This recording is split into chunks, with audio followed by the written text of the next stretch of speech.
Hello, everybody, and welcome to The Connect. Good morning, good afternoon, good evening, and good night, depending on where in the world you are joining us from. My name is Tamsanga Sibanze, aka the Courtesy of Hip Hop, aka the Black Superman, aka the Handyman as of this evening. It is a pleasure to have you guys here with us this evening. We are picking up from where we left off last week. We are talking about gender-based violence. And one of the comments that kept coming back was, we need a male perspective of the subject matter. And that's exactly what we're doing here today. So before we get into it, shout out to Daniel Toro of Daniel Toro Photography, making sure we're coming at you live and direct from Bab City, the Cap City in the Kingdom of Eswatini this beautiful evening. Shout out to Pinky Nyandoro running things in the background, and of course Shelly Kirk, who's also making sure that things are in order. She's in the building. And we'd like to also make a special shout out to Linda Rego, who's not with us this evening because she's just feeling a little under the weather. Get well soon, girl. We need you back in this team. And of course, we would also like to thank Ndor for making sure that, this part of the show was put together the way we had hoped it would. She was part of the panel last week, but today she made sure that we have a panel of guys who are going to build on what we started on last week. So with me, I have these two esteemed gentlemen right here, and they're going to be taking us through this here discussion. First of all, I do have Tom Churchyard. How you doing, sir? To be here. Awesome. And Gosing Pile Emmanuel Masego, also known as Lichaha Macalata. Gunjan Daman. Yeah, and I feel comfortable to be here today.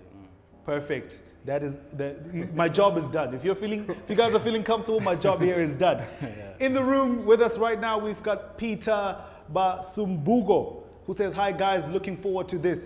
So to the viewers at home, wherever in the world you are, whatever device you're using, we would like to invite you to please post your comments, questions, and queries about this topic that we're discussing here today. Last week, your comments actually added a lot of weight to the discussion, and we're looking forward to having you guys join us even this evening. So before we get into it, I'd just like to introduce these gentlemen sitting next to me so you understand why they qualify to be here in this panel. So Tom Churchyard is a founder and executive director of Gwaka Involta, which loosely translated is Building a Man, an Swatini-based nonprofit specializing in community-led health and behavior change interventions with men and boys. I could go on and on because his CV goes on for days, but I think in terms of what we're talking about today, that is the crux of it. And of course, Damane Gosing Pile is, he holds a Bachelor of Laws and Certificate in Public Relations from the University of Eswatini, and he's based down in Lutsitsini, and he's going to be giving us the sort of like a cultural or traditional perspective of gender-based violence topic of discussion. So gentlemen, we realized last week that we thought we had a lot of time, and before we knew it, we were out of time. So let's just dive straight into it. Tom, according to you, what does it mean, or what does masculinity mean to you?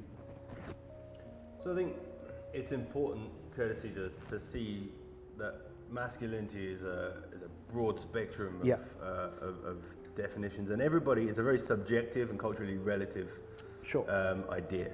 Each culture, each family, each person will have a different idea of what masculinity is.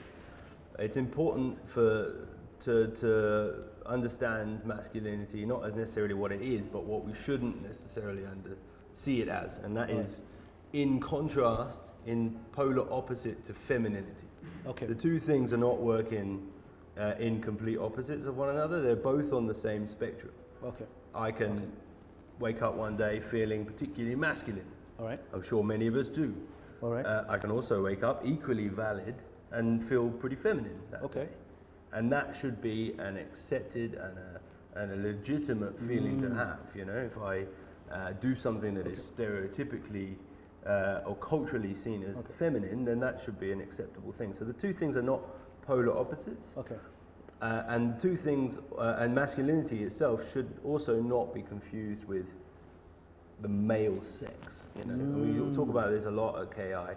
We very easily confuse the idea of to mean man or male, or man, which is a biological trait. You're born that way as of your genetics, to masculinity, which is something that is socially imposed, a construct socially imposed on us by the society, our families, our religion, our communities.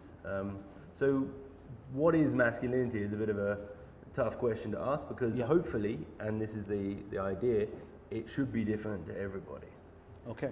To me, it's a question that I'd like to ask myself every day, and if I can come up with a different answer every day, I'm winning at some of the work that we do. We're succeeding at some of the work that we do, because that we're trying to break those definitions that being a man is this, or being masculine is this. I love that. I love that. Breaking the definitions, because I think in last week's discussion that came up over and over again, that we need to redefine masculinity. And I actually love the fact that you're saying it's something that needs to be redefined every day. Certainly. All right. Thanks, Tom. Damani, in your understanding, or in your space, what does masculinity mean? I'd say that Tom was right to say that it is a tedious task to try to break down the concept of masculinity, or that issue of masculinity. All right. But I would say that masculinity has to do with the natural concept of putting the man in a higher position, like putting the man as a provider at home, and then the child and the women in a lower position. Okay. It is centered in that concept. All right. Mm-hmm. All right. Great stuff. Tom, so maybe just for context, you're the founder and executive director of Gwaka Invotes, Build a Man. Yes.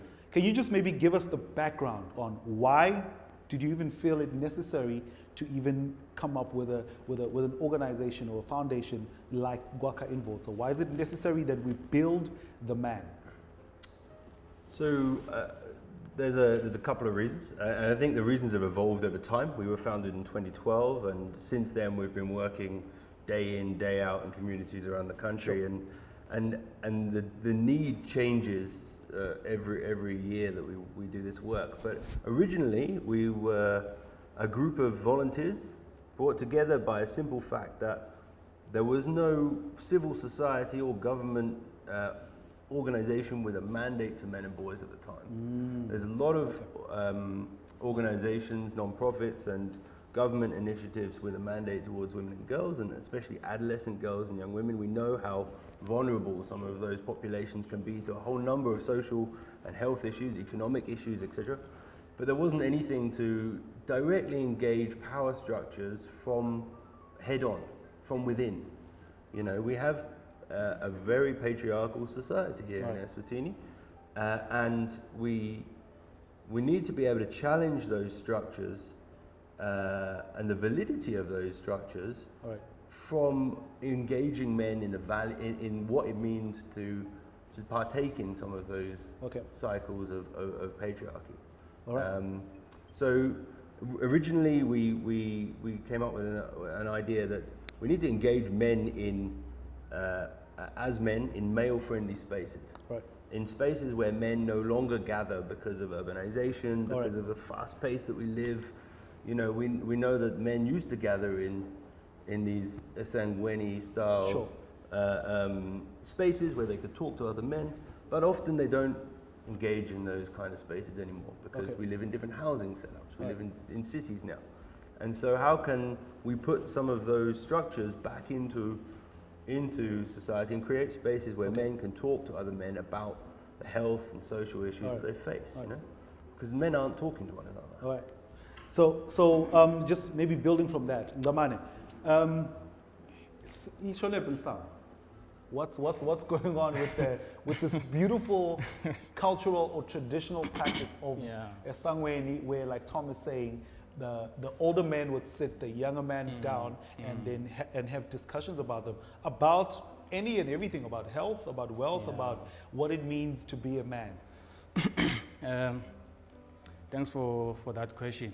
Indzaba yelisango, I think that is the critical part when we talk of domestic violence. Okay. We've lost those kind of institutions whereby esangweni kuyahlalwa kukhulunywe the young generation of men batiswe ngekuthi umfati uphathwa njani. Okay. Uyabo umfati akashaywa, umfati ushaywa ekamerweni ngendlela yakhona. Okay. So ukhanza ukuthi lokulahleka kwalelisango kuyinkinga because the young generation of men that we have bangena into marriage relationships bangati ukuthi what are they getting themselves into. You see, and then in that kind of situation uthola ukuthi they cannot handle or control the marriage because they don't know what they are in because of the lack of lisango. Okay. So esangweni kunengi lebe kutfolakala esikhathini lesengcile. Yeah. Can you just take us there, Ngamani? What was like originally? What was the reason behind the Gwakal Lisango, and what were some of the impartations that were happening in some way? Gwakal Lisango kahle kahle belisebenta just for dialogue. Ukuthi madvodza ahlale avunisane ukuthi okay umfati ungabomshaya nasekamerweni nangabe tindvuku atisasebenti kahle ningalwi but you can use lawo ma-traditional medicines anathi umuntu abuye agcine lakhe elikhaya. Okay. Uyabo. So we really missed a lot ngekulahleka kwelisango. Okay. We missed a great deal because nyalo kuba ne-violence nje because le youth ezingishito ingena into these marriages bangasiko mentally prepared. Uyabo. So bese kusuka leyo violence. Oh man, all right. In the room we have Nanette, Bridget, Julie, George, Peter, Linda, Rego, Tanya, Belcher, Florence, Zena from Johannesburg, and Vikesh. Thank you guys very much for joining us this evening. We welcome you, and please drop your comments, questions, and queries on the comments section. Let's go straight to that right now. Tanya says, looking forward to this. Thank you for part 2. Julie says, evening everyone, looking forward to the discussion. Florence, listening from Villiers-Couture in France. Hello, bonjour, whatever it is they say. The only French I know is je t'adore, and Shirley just recently told me that it does not mean close the door. Bridget says, nice to see lots of good-looking men. Oh, hey, Bridget. Julie, what is it to be a man? It is simply to be a human being. I love that. Tanya says, good one there, Tom. Masculinity is not gender-based.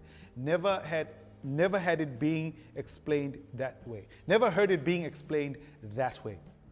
So that's beautiful. Guys, we've already touched base on the breakdown or the removal of traditional structures that were put into place to help us build the man. What, outside of that, what is it then now that is missing within a man that will potentially turn him violent? In the discussions that you're having with Gwaka Involta, maybe and you guys are having the discussion because we are reading newspapers every day about women dying in the hands of men that they know, men that they trust, men that they love. What's going on? Tom? I think what we find is that men and women spend their life living a narrative that is, as we've said earlier, prescribed to them socially. Okay. You only need to flick on the TV, you only need to, read a newspaper, open a magazine, and you see that the rules, the invisible rules of the narrative that says men should act this way and women should act this way are everywhere. They are pervasive and they are all encompassing. Yep. So much so that I could go to some of our imajaha in our programs and I could say, who wants the pink book? Okay. And not a single one of them would volunteer for that book. Despite it being an educational tool, despite it being free, despite it being whatever. And the point is that there is a narrative that, as we said last week on the show, that says that boys, particularly boys, and men in general, don't associate with the colour pink. All right. And that narrative is as simple as that, and as complicated as influencing every decision we make in our lives, from when we first look in the mirror in the morning to when we go to bed at night. Right. And we need to start to challenge some of those ideas of that narrative, because the narrative survives by being invisible. Okay. Right? It survives by us not knowing the power it has over us. As soon as we start to realize some of our decisions are based on this idea that we're doing this because we want to be seen as more masculine, or we don't want to be seen as feminine, then we're challenging that narrative. The narrative becomes visible, we can see the effect it has over us, and then we can challenge it. And violence is the end result of that narrative, because from a very early age we're taught that men have to act in a certain way in order to be seen as masculine, in order to be accepted by the society that expects them to act masculine. And women have to be seen in a certain way in order to be seen by that same society in a different way. And you only have to flick on a TV and you'll see any music channel showing any kind of music, and you start to see those tropes and those stereotypes coming out in a very harmful way. That expose, men need to be making it rain, men need to have fast cars, men need to be usually engaging in alcohol and substance abuse, men need to be in multiple concurrent partnerships. All of these health and social issues that we find are as easily demonstrated by flicking on the TV and seeing a music video. And it's not just music. I often choose music as an example, but it's because of the power of its influence. The power of its imagery and the power of its influence over especially young men. But you could do the same in pretty much any social product: newspapers, TV, films, movies, books, cultural practices, whatever. And you could say, what is it in this that creates the narrative that I have to follow, that influences my decisions in life, and ultimately leads to violence? As I was talking about the natural conception of putting the man in a higher position. Right. You see, if the man doesn't have financial power, you see, he's now going to try to establish some form of authority by being violent, because he doesn't have financial capacity, you see, to support the family or do things. So there is also this other issue of incest. Lapho khona ukhanze ukuthi babe lakhaya, so lalana nemntwana lakhaya, khona lakhaya. That's domestic violence. Uyabo. So uma ngiyibuka lento, we cannot tolerate it. We can only just sit down and try to locate the causes and effects, and then sibe nalama dialogues like so to try to find solutions for it. Mina njengekuyibuka kwami ngicabanga ukuthi it has to do with the psychological upbringing yalo muntu. Uthole ukuthi so nang so lele nala nebamfana. Why? It's because maybe ekhuleni kwakhe lo muntu, when you can just sit down and try to analyze impilo yalo muntu, you can find ukuthi ekhuleni kwakhe this man ukhule under the iron hand of abuse, like bekasodomizwa, maybe bekashaywa. So now his mental attitude towards experiencing love, you see, ayifanani nathi. It's not the normal way, you see. So you find where so ugcine uresorta to violent sex or to incest, so lalana nemumvu lakhaya. You can't give a clear explanation, but I think it has to do with the psychology. There is too much psychology that is involved in that situation. Please. I agree with a lot of what you're saying, Mr. Masego, but the premise of what you just said is that men should be the breadwinners in the family. And the premise of what I was trying to say is that why? I agree that that's often the way that we see family structures. But why? You know, when we've engaged families and communities all the time, and where one member of the family is not allowed to work because of her sex, and the family suffers as a whole. Okay. There's not enough money in the family because the man is put under a lot of pressure, and then all the things that you're talking about are exactly right. They may occur as a result. Sure. But what I'm saying is let's try and check the narrative that says men must be breadwinners. All right. Yeah. Because you know we live in a world whereby this is changing now. Yeah. You know, women are breadwinners, and life they're is going to changing. continue to Life be is so. changing. Exactly. And so, if we try and cling on to the same, the same tropes that used to that of yesteryear, and bring them into the new way of living, we're going to come up with conflict. We're going to have violence in our families because of we're not adapting. Yeah. Oh man, I love what both you guys are bringing up, gentlemen, because Ndamane on the one end is bringing up a very real situation to say that when a man loses a grip on his authority, his natural authority, in a higher position, which in most cases is that of having money or being the breadwinner. When a man loses that authority, then they feel like, now I need to flex. I need to show it in other ways. And most of the time it manifests itself as violence. And now Tom is saying one of the other things that we actually need to challenge is the fact that is the man, or only the man, supposed to be the breadwinner in the household?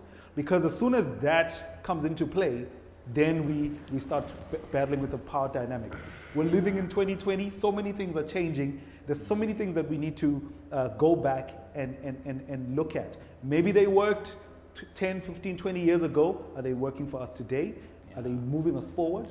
Because somebody said, holding back women is holding back half the world. The world would progress twice as fast if we stopped holding back women.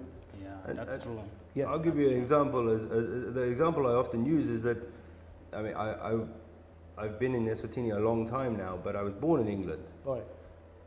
100 years ago, if you had insulted me in England, I would have challenged, well, maybe 150 years ago, I would have challenged you to a duel in the morning. We would have gone outside at dawn, and we would have taken pistols, and we would have shot at one another, or swords or knives or whatever. Yeah. If I did that now, I would be a murderer. Regardless of what anybody said to me. What the circumstance was. Regardless of what the insult or whatever. Times change, societies change, and our expectations of the social laws that form the contract that you and I have and we all have when we face and interact with one another are changing. It keeps on changing. And so we need to change with it. Oh man, we have to keep up with the speed of change, because when we don't, then we find ourselves being frustrated and being stuck in a time and space that is no longer helping us to move forward. I just want to take a couple of the comments right now. Travis Ning, welcome sir, thank you very much for joining us this evening. He says, Daman, Maktalat, in terms of the Eswatini traditions, what's the step forward now? What changes are being done or made in order to try change the gender-based violence trend? As Tom was saying, that life keeps on changing. The phases of life, it keeps on changing. So institutions like Lisango, they no longer work for us now because life has changed, you see. So there are institutions such as Waka Invotes. I think as a way forward, those institutions, they have to be supported. Okay. They have to be supported, given a room to... They have to be supported, they have to be independent, and then they have to be decentralized. All right. So that they reach Le Makaya, because Lisango Segute, obviously. So I think that can be done. Oh, I love that, because we need to look at the modern day approach to it. Yeah. You know what I mean? Lisango might have worked for us, Itolo, but Namuta, what can we do? We already have structures in place like Waka Invotes, and I love the fact that you're saying, one, they need to be supported, and then most importantly, they need to be decentralized, so that they're not just like only in the urban spaces, but they should also go as far as wide as possible. I think you wanted to... Just that there is a lot of the time this discussion is put in opposition to culture or tradition. And I think that a lot of what you're saying, Maskalata, is that there's an awful lot of really positive things about Swati tradition and cultural practice. Absolutely. And this is, I mean, I am an adoptive Swazi in certain senses. I feel at home here, my family's here, you know, I'm raising my daughter here, and she is Swazi, she's born here, etc. And there are really positive things from those traditional values and cultural practices that we want to take forward. We don't want to, as gender activists, we don't want to say leave everything, throw the baby out with the bathwater, and let's just redefine a modern man or modern woman. What we're saying is what is working for us now, from tradition, from culture, from traditional ways of living and relationships, and what worked for us then, and then we can say, well, we need to work on this bit and this bit. Because Tom, I will tell you one thing, that regardless you are a traditionalist, you are a politician, you are a legislator, there is no reasonable Swazi man who can just stand up to support or defend domestic violence. You see, so when we tackle this issue of domestic violence, I think we have to tackle it in a positive mental attitude to try to find the solutions. Because no reasonable Swaziman will stand up to say, no, I support domestic violence. But what we're finding in our program is that these young men, because there's a whole generation of Emaswati who are no longer with us. We live in broken families. People live across the border, they live away from their family, or especially with men, they die. You know, we are the weaker sex. We have a lower life expectancy. We're more likely to die of pretty much every major cause of death in the world than women.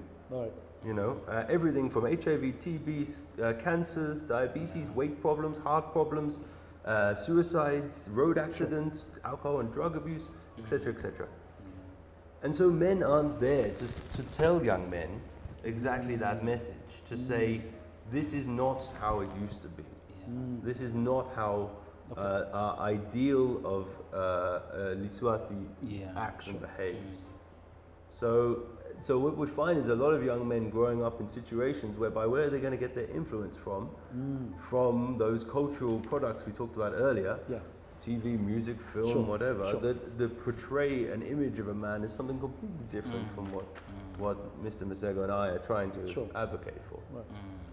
Oh man. Tanya Belcher says, if I'm correct, you're suggesting one of the causes of not dealing with childhood trauma by seeking is not dealing with childhood trauma by seeking psychological help. And how can a man learn to confront these and realize they need help before they become abusers? And maybe just to sort of like throw in a backstory on that, there was a conversation that we had sometime on the weekend around how when we're being brought up, we're left in the hands of helpers. And when you just observe the general behavior, it's always, hey, Ndakchawe, hey, you know, like the presentation of upbringing is usually fear-based, is usually threat and all of that. So what then tends to happen is we have kids, both male and female, growing up, identifying that this is auntie loves me, and this is how auntie is loving me. Auntie is loving me by beating me, by constantly shaking me, and you know. So now we get men who grow up thinking that is the expression of love, and you get women growing up thinking that's the expression of love. And that's where sometimes you find that women are not necessarily comfortable, but they're okay with being abused, because for them that is a definition of being loved that they've been brought up with. So what I think, in basic, going back to Tanya's point, what role does the upbringing play in what becomes later on an abusive man or an abusive woman, or an abused man and an abused woman? huge. I mean, it's possibly the defining factor. Research shows us that cycles of abuse are perhaps the most defining factor of a violent man or a submissive or a violated woman. I think, you know, we do this exercise, did it recently with some of my team members at KI, where you imagine a child in any kind of setting, just a family, distant family member or community member, and we do an exercise where you say, well, what's that child wearing? Where are they? What are they doing? And 95% or more of the cases, the response is the child is on the road or is playing with their friends somewhere, and I'm not really sure where, being looked after by someone, neighbor or a nanny or an auntie. And so these broken families that we live in have a huge impact. If that's our typical image of a child, that's the typical idea that we think about, then what are we doing to protect children from abuse? And then, as we know with bullying, it seems easy that we can understand that the bullied often becomes the bully. And others will, I'm sure, will endorse this, whereby, you know, this is a very common trait, but it seems difficult to understand that when it comes to gender-based violence, where the abused or the violated or neglected children become abusers, violators, and neglect others later on in life. That's the first thing, and that happens across male and female. The difference comes in twofold. One, we tend to give men power in their teens. So we neglect or abuse or just we come from unstable home environments, but then we say to somebody, here's social influence and power, authority, which is now you're a man, my son. And that makes men, you know, often leads to violence, because you've got this history of neglect or abuse and unstable family units plus power. Whereas women tend to have history of unstable family units, abuse and neglect, but then they don't get given that power in their late teens, where they say you're a woman now, you know. And so it's a mixture of those social influences, but it does come from childhood. On that point, Tom, I would say that one of the root causes for violence is the fact that men are naturally, I'm not saying all men, but most men naturally, they are not complainers. They don't complain instantly when the emotional abuse happened to them. You see, at that moment, they keep quiet and pretend like nothing has happened, and then the anger keeps on piling up. Piling up to a point where it bursts up. And then he ends up drawing a pistol and doing the worst. We don't support it. We hate it. It's disgusting. But the reality is that it happens. Why? Because this man doesn't complain instantly. He keeps quiet. You see. Oh man. So, and I think this is something that we did touch on last week with the panel that was here. Travis did say we need a woman or women as part of this panel. Last week, Travis, we had a panel of women. So this is part 2 of that. And part of the discussion there did revolve around what Ndamane is saying right now, that we need to redefine masculinity. And also we need to encourage a generation of men who are free to express their emotions as and when it happens, so that to avoid this piling up, which then later on ends up being an outburst. And this is part of, I think, what you're talking about, Tom. We need to change the narrative of what does it mean to be a man. Like, for instance, you made a very basic example of if you present 2 items, one is blue, one is pink, I am more likely to lean towards the blue one and not the pink. And that's exactly where it starts. It might seem like it's a basic thing, but that's exactly where it's, because all of my choices in life will then now just be sort of like following that trail. Oh, we're loving the comments that are coming through. Thank you guys very much. Shelly says we need to look at identity. Because where there's identity, then we find purpose. And if we don't have a clear idea of who we are, and maybe let's go there, the man. Who are we? Who am I as a Swazi man? Who are we? What is our identity? Yeah, I think we have lost it. Yeah. Yeah, we have lost it a big deal. We really have lost it. Right. Because of the lack of those forums we spoke about. Sure. Like Lisango. So we really have lost our identity. So, and when I look at the issue of violence, I honestly feel like we are losing the battle. All right. But with this kind of dialogues, I think we can come up with solutions to address it. All right. So once again, we are having to actually redefine who we are as men. Tom, what's your take on that? I mean, maybe from even your cultural background and then your current position. I think that it's easy to see that giving power to women must be at the extent of at the cost of taking power from men. But that's wrong. Yeah. That's an easy. Again, we're falling back into these left and right, black and white polarities that are always wrong. We're nuanced people. Human beings are subtle and complex and nuanced. We are a crazy mess of hormones and agendas and thoughts and feelings and emotions and whatnot. And so we can't ever reduce humans to that you know, left or right, either or kind of polarity. And so for a lot of the last 50 years of global feminist and gender equality movement, we've been saying, okay, men give back power. And that's not the right way to go about it, because first of all, people in a position of power never give back power willingly. You know, I mean, we know this. Why? Why Historically, would I? It's going good for me at the moment. Why would I do that? So the argument that says like that it's the right thing to do will only take us so far. Okay. What the argument we really need is to say, what are the benefits of a more equal home, community, society at large? What are the benefits of a more equal business?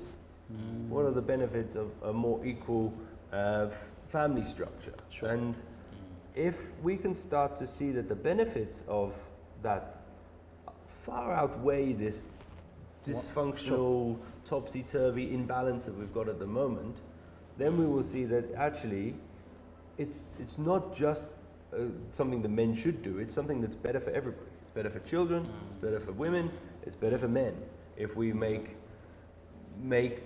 lift, we being not men, but as a society, lift women collectively out of the disproportionate vulnerability that they're suffering at the moment. You know what, Tom? When addressing the issue of domestic violence, I don't think it is proper for us to engage in the blame game thing. Oh, it's the women. No, it's the males. But njekufuna ukuthi sibe constructive, you see. So there is this thing, the city diminished love. Okay. Alright. You see, kuyendeka niyathandzana, niyahamba niyathathana, emva kwaloko liphele lo luthando. Okay. Uyabo. So leyo is another root cause domestic violence. Okay. Because ukhanza ukuthi labamfu they share bahlala lakhaya, but they don't use the same bedroom. Lo usebenzisa i-bedroom yakhe, lo usebenzisa i-bedroom yakhe. Uyabo. So lo make in most instances utawuthola ukuthi awu mina lakhaya sengihlalele labamfana. I'm only stuck in this marriage just because of the kids. Otherwise the marriage is dead ngasengihambile. Okay. Uyabo. So lokunye lokuyinkinga uthola ukuthi this person doesn't want to pull out because usaba ukuthi he's going to lose a share in the division of the estate subsequent to a divorce. Okay. So kuyinkinga lokho because kubese kunyusa lama emotions kulo baba utokhanza ukuthi sebayalimatana in that man. Why? Because lelithambo seliphelile vele. Okay. Oh man, like there's so many things that are just like popping up in this discussion, and you know, obviously this is not a discussion that we can start up and wrap up in 90 minutes. We're just sparking the conversation, and I love what's happening in the comment section. You guys are sort of just like engaging, and we encourage that very much, because between Matalata and Tom and myself, we're just here to basically plant the seeds, but we definitely will need the entire nation to get behind this so that we can get to the solutions. And I think that's what Selu Damini is asking right now. How do we get to equality if men don't give up their power? So now you've brought up this dynamic, Tom, that it's the power dynamic. And men, even from upbringing, are given this power or this advantage that women are not. Sure. And we're saying it's unlikely that men will want to give up that power willingly. But how do we get to equality outside of that? Is that even possible? By convincing men that it is better for everybody to do so. Okay. Let me give you an example. We work with men, and many of whom have been the perpetrators of violence. Sure. Some of whom are even the potential future perpetrators of violence. Yeah. Statistically, as you know, many men will become violent at some point in their lives, some domestic violence, some violence against other men, which I think is gender-based violence in itself, because it's based on this idea of masculinity. I'm more masculine than you, I need to have power over you, and I'm going to show that by being violent. But if we can talk to men and say that actually this is better for us as a society as a whole, we will get a lot further. And the example is that when we do these activities with men, we talk about violence in a setting that almost ends up often becoming group therapy. Ending up becoming what? Group therapy. Oh, okay. Exactly as mentoring in Lisango was supposed to. Sure. In that men carry the weight of what they do on them a lot. Now, a perpetrator of violence, when you get to the core of it, is always carrying the guilt and remorse and the sense of shame that violence has put on him. Okay. Now, I'm not saying that's in any way equal to the violence that's put on women, but that is that's an emotional weight that is carried by men as perpetrators, and that prevents them from growing psychologically, emotionally.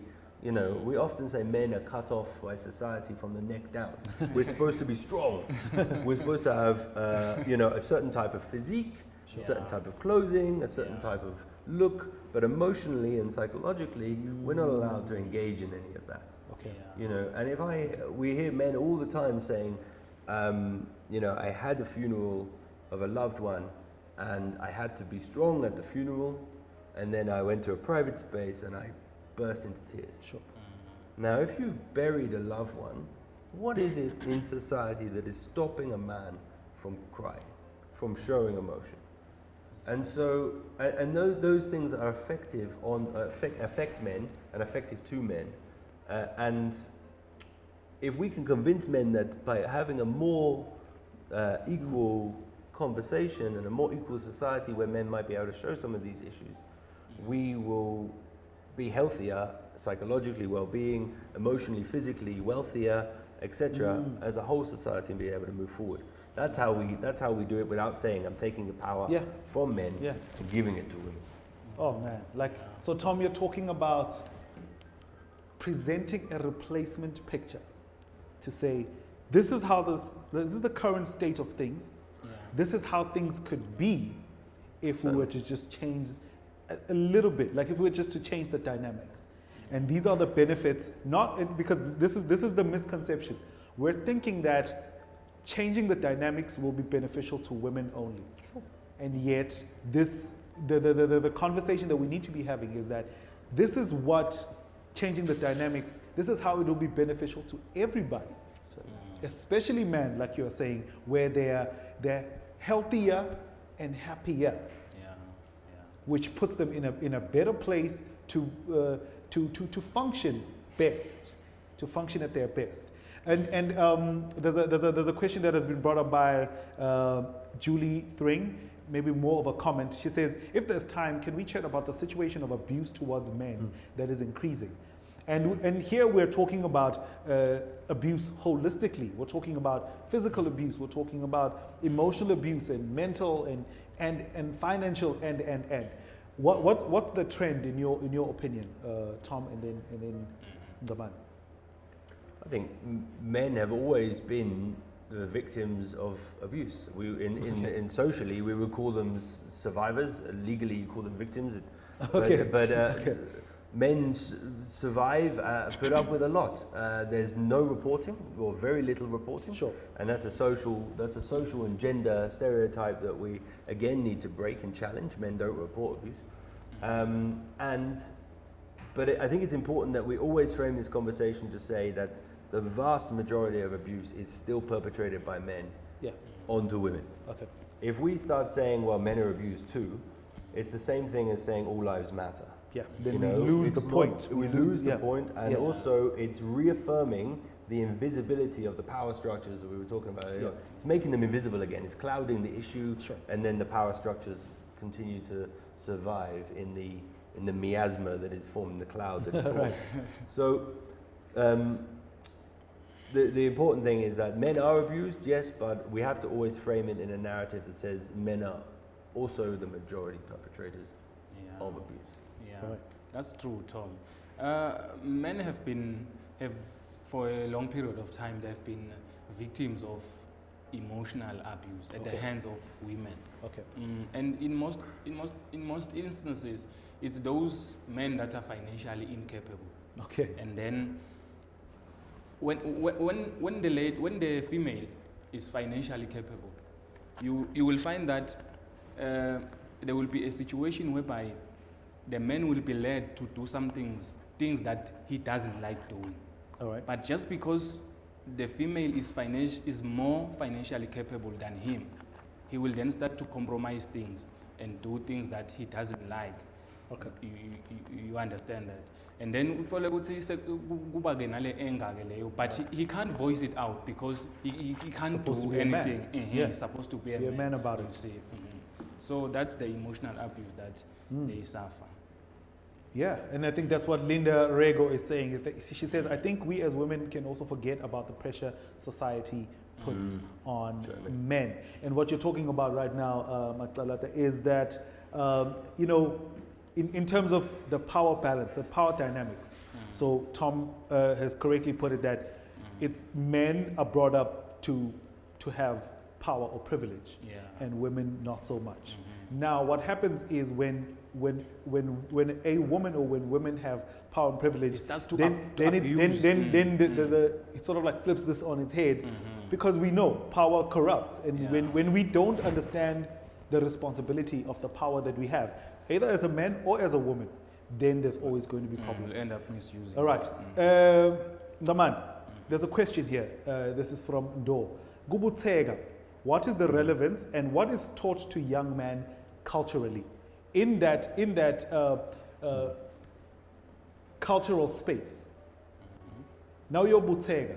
What are you taught as a young man? Bubutega ngingakuqhathanisa like nalelisa. Okay. Basically, because lapha sesibuthekile simajazi leli sesiyaxoxa ke letindzawo naletinkinga emadvodza lakati face up. You see, and then offer some solutions. All right. Ukhanze ukuthi uhlele nemajala amadzala kunathi, you see. So those majala amadzala atasitshela from experience. It's okay. The young generation yalo of men lekhona kufuna into naku to sort those problems. It's a conversation that is only had in that space. Is it like a sacred conversation, or can you expose a little bit of the, because I think that's what we're trying to get to. Like, what are some of the keys or the gold nuggets that are shared in the Lisango / Gubutega space? Yeah. Uyabona ndothi umuntu lo lijale libuthekile. Yeah. Indlela lelihandlisha ngayo imarriage yayo. Okay. nomfati wakhe nje. Okay. It's quite different in most instances. Okay. Okay. Kuyehluka kakhulu, uyambona nje ukuthi lo muntu lona wabutheka ke. Okay. Yonke lemvo iba ne-order, kuba ordered, uyabo. Okay. So kuba ngiloko loku lengathi lokumcoka nje the core, uyabo. Okay.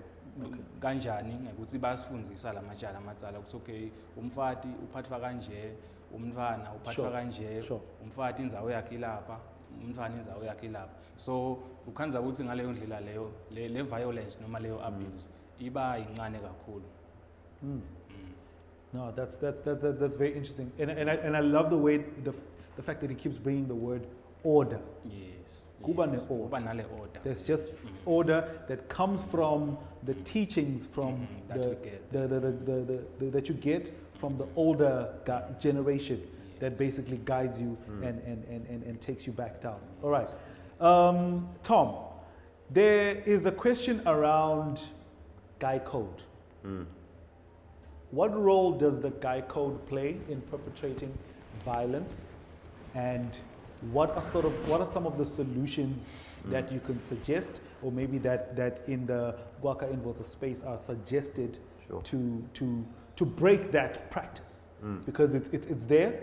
It's a thing that's there in Guy Code. Maybe for those that don't know, it's basically just boys being boys and boys having each other's back. No matter what the practice is, some of the practices are very harmful. One, to self, but also most importantly to others, particularly women. And this is when now guys just get behind each other and protect and support each other, regardless of the harmful acts and effects of those acts. What are some of the things that you guys have identified around the things that strengthen Guy Code, and some of the things that we can actually do as a society to break that down? So at its heart, you know, it can be very positive. You know, groups of men talking to one another about issues and about, you know, sharing feelings and emotions and that and experiences can be very positive. That's what we're talking about here as one of the solutions to some of these problems. The challenge is that the bro code or the Guy Code tends to protect abusers from, you know, the justice that society would otherwise put on them. You know, and at its most extreme, you know, it tends to protect men who have violated or abused or broken the law, and protects them from justice. I think what we find with the guys is that the gender goes from, or the gender disparities go from the very, very small, what we would call microaggressions, micro comments, to the very, very big. And the Guy Code stretches across. But it's essentially a way of keeping power amongst men. And allowing men to get away with perpetrating violence against women. A lot of the time, I used to be a teacher, and a lot of the time, the Guy Code came in when you were talking, when men talk to each other, and the language that they use in that space is very different from the language they use in any other space, home, school, whatever. All right. Which is fine until that language then perpetrates violence itself.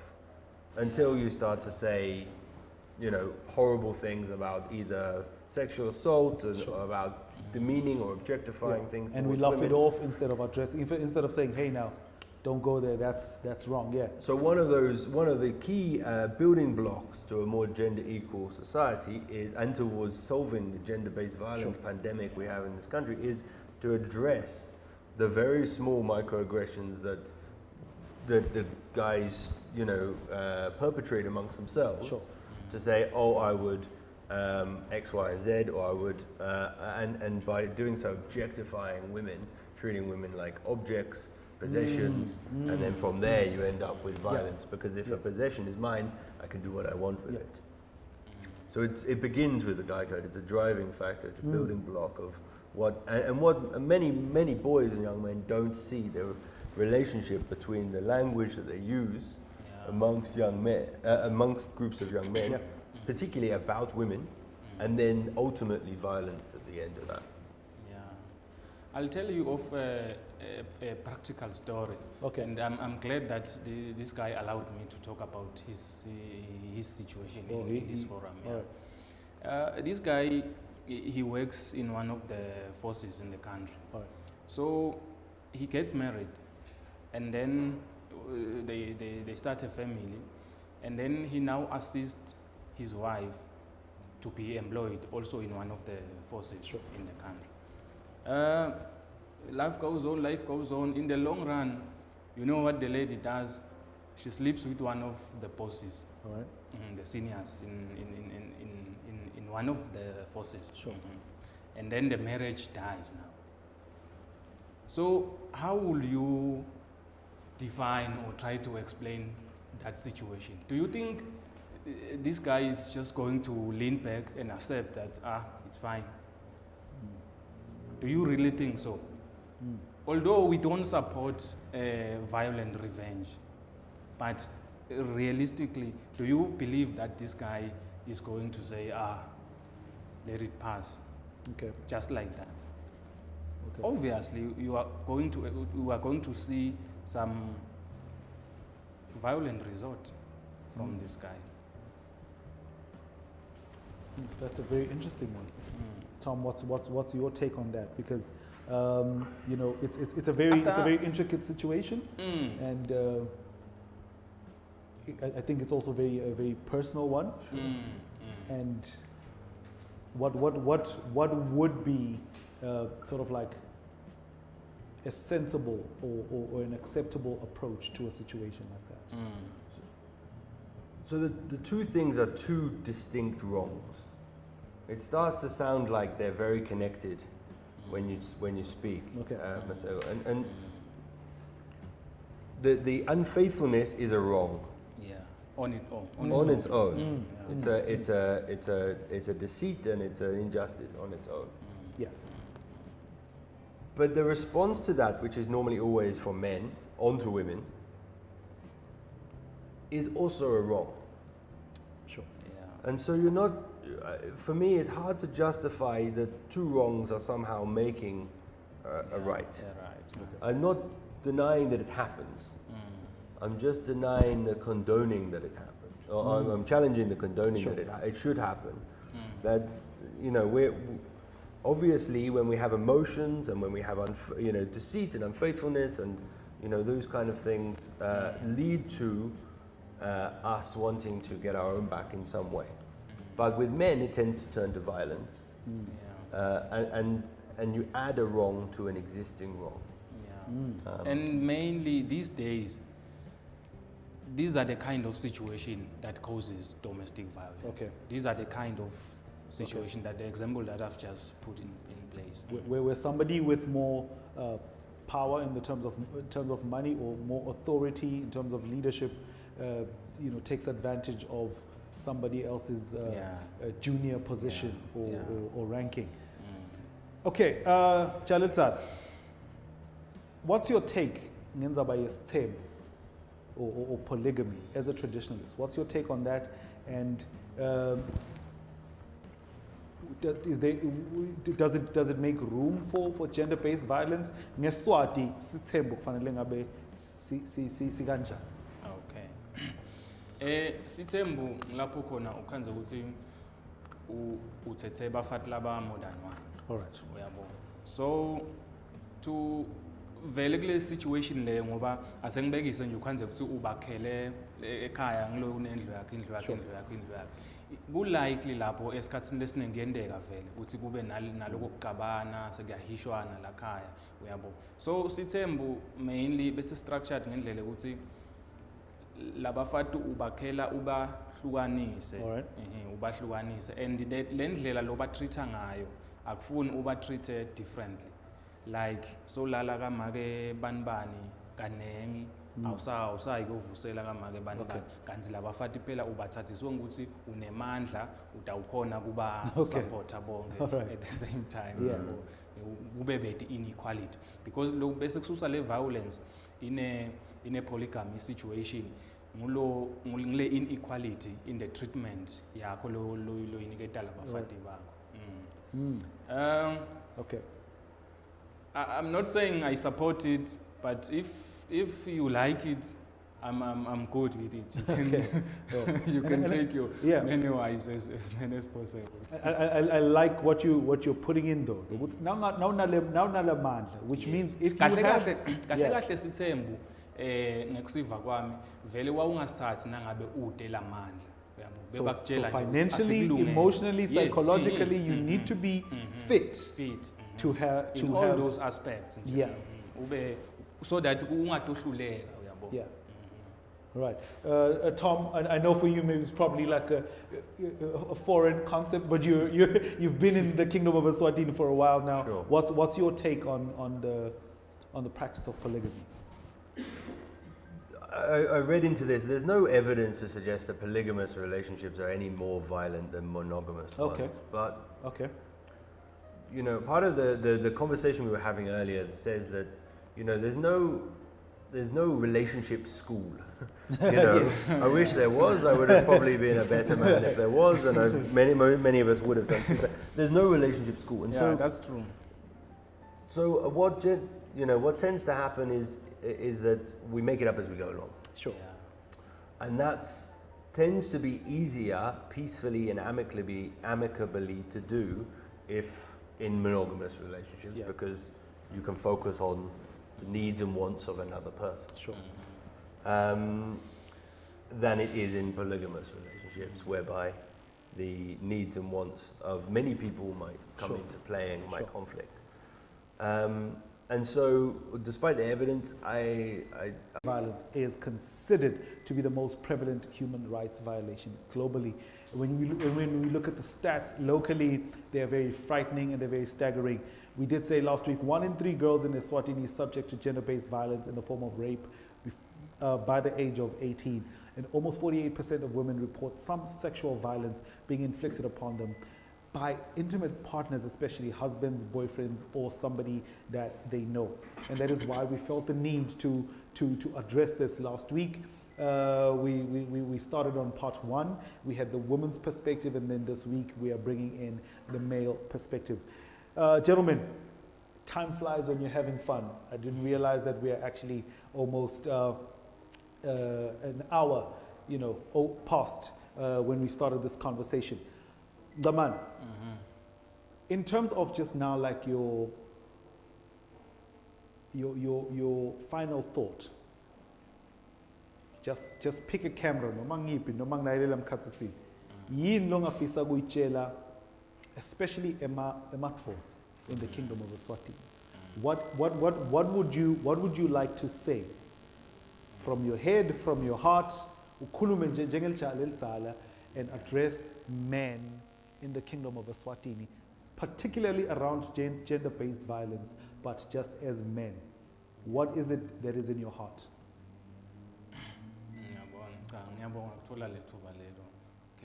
Sure. Lengingathanda ukusho mina kubobabe mainly. Ngathi asiqhubeke discourage gender based violence ngalendlela lesifise ngayo. Although siyathi ukuthi asifanani in terms of ukucabanga neku-action kwethu nema konke nje socialization yethu asifanani, ma situations lesecakiwo ezihambana empilo atifanani. Ukhanza ukuthi seca kuma extreme situations njengalele ngibekuse ngayo